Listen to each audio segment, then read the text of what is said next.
Hey friends, don't accept bad news as the final say. I don't care what it is, foreclosure letters, repossession notices, negative health reports or medical diagnosis, bad job evaluations, eviction notices. There is so much negative news, so much in this season, we can't even turn to the news without getting sad.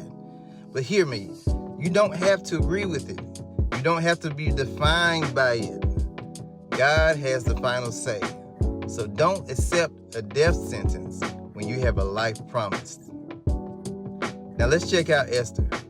A decree went out, sealed by the king, to destroy, kill, annihilate all the Jews. It looked final. It was law. It couldn't be erased. The king made his decree. And the crazy part, this wasn't even based on truth. It was a scheme cooked up by Haman, working behind the scenes, feeding the king false perspective because of his hatred for Mordecai. You know how them haters will go all out the way and wreck anything in its path. So now you got a situation where the king signed off on it, the system backed it up, and the people were facing destruction. The letters went out,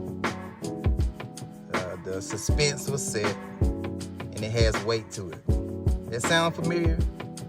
But instead of packing, instead of panicking, instead of scurrying around in fear, Mordecai told Esther something very powerful. He says, "Who knows if you've come into the kingdom for such a time as this?" In other words, God already positioned you for this moment. Yes, you. So look at what they did. They didn't run. They didn't fall apart. They fasted. They prayed. They sought God.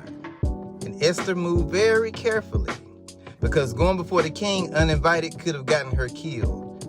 So this wasn't just a faith move. It was a faith move using the wisdom of God. That's right. We need to be led by the Lord. So she didn't just rush into her request. She invited the king, even Haman, to a banquet. Let that settle. Then she invited him to another one. Why? Because sometimes God doesn't just change the situation. He sets the stage so the truth can be revealed. Y'all know it. He may not come when you want him, but he come right on time. See, now, by the time she spoke, the king's heart was open. Haman's pride had exposed him, and the entire plot began to unravel. There was a setup here, and look what happened. What looked final, God overturned. Then the enemy was exposed. The king took action, and God's people were given the power to defend themselves, and they won. They had the victory. So I'm telling you, you have the victory too. That report is not the end. That notice is not the conclusion. That situation is not your final chapter. God can overturn it. But don't just panic. Seek him. Let him guide your steps. Move when he says move. Speak when he says speak. Because as long as God is in the story, there is still a turnaround coming. As long as you're alive, things can get better. There is nothing too hard for God. So let this encourage you and share it with someone who may need the encouragement. We're all going through something. And remember, be a blessing and you'll be in a blessing. God bless.